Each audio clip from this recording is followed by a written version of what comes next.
say the state is planning to give a tax credit back to these people, they would say, see the Arizona case, and that was decided in October of 2010. So, do we really want to sue on that? No. Why don't we? Because we're going to lose. How do we know that? Because of the October 2010 case. That's why. We know that this is not a game for amateurs to play. What your Aunt Millie thinks might be an unconstitutional law and something we ought to sue on could be extremely treacherous and dangerous. Okay, that's all I really have to say in general, and I'd love to answer some questions. I far prefer interactive talks with my new folding podium than my Yes, sir. Okay. Yes. I was wondering, do you think that some of the people that are pushing this stuff actually do not believe it, or that they're doing it or to put themselves in a position of power and profit? That's an excellent question. And I wondered that myself. I thought these people are too damn intelligent to believe that. The answer is I really don't know. It's probably mixed. Some do, some don't. But I know they're making a hell of a lot of money out of it. Wish I could answer more fully. More questions. Somebody have any questions about this? Let me read to you a little thing here. This is by a former evangelical pastor titled Until I Saw the Light. I was a Liberty University trained evangelical pastor. That's the college set up by Jerry Falwell. I was sure that I was right and that every other person not of my faith was going to burn in hell together. I was taught that we as Christians should take this nation back only to find out later that we never had it to begin with. Remember the Treaty of Tripoli and those founding the Christian nation? After 5 years of teaching this homophobic, divisive message that had hurt so many millions of people in our world, I went through a divorce. The Southern Baptist Convention will not let you remain in the ministry after a divorce, so I had to think of something else to do with my life. After several years of selling cars, I decided to become a truck driver, see America and all that jazz. Well, I did see America. And the country I saw was very different from the one I was taught about by Jerry Falwell and my mentors at Florida Bible College. What I found was that this nation is filled with people from all walks of life and from every different culture.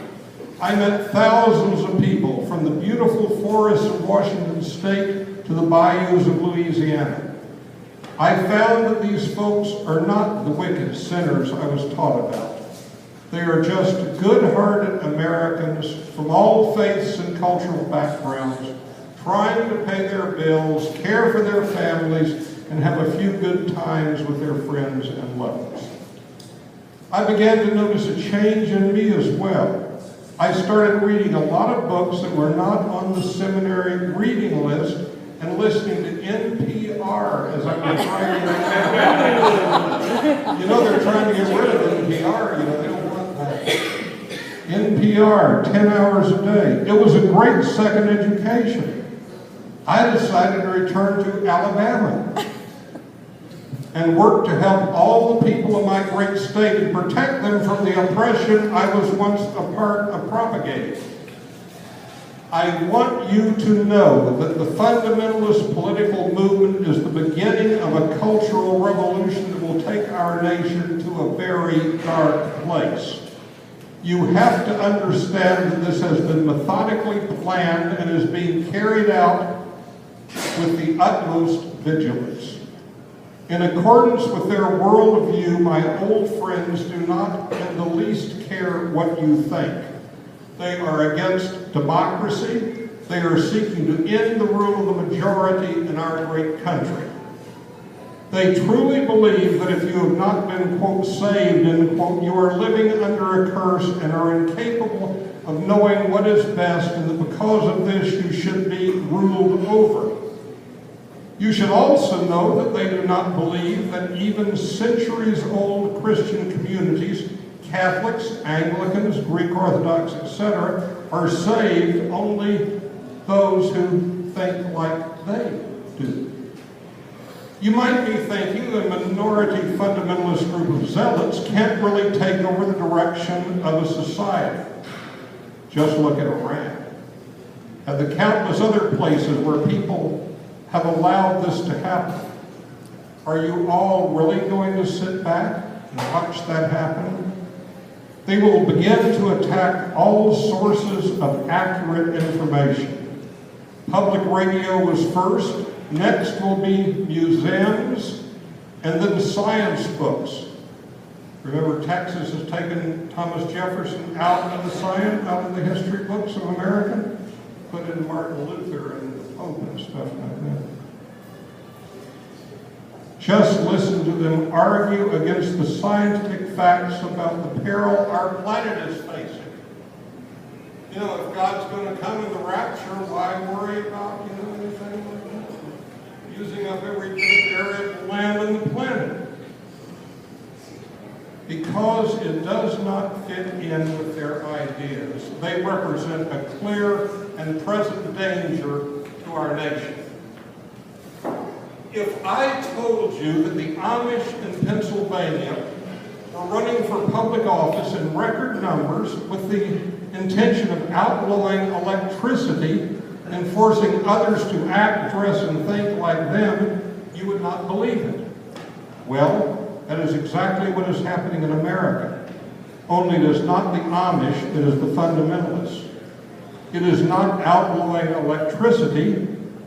It's placing limits on being a human with free will, enjoying art and music, loving the person of your choice, dancing. The things that fundamentalists call sins are a big part of what it means to be human. You know why Baptists don't dance, don't make love standing up so much? I think you're dancing. The good news is that we are witnessing the beginning of a new era in human existence. While we watch the revolutions across the Middle East, we are seeing a great truth that people have within them the natural desire to be free. It is so sad that as the people of the world are fighting for freedom, we here in the United States are going in the opposite direction. The far right, under the control of fundamentalists, is declaring an all-out war on human progress. The consequences of not acting are dire. We are not just fighting for ourselves. We are struggling to protect the future generations of Americans who will suffer from these ruthless actions of the far right.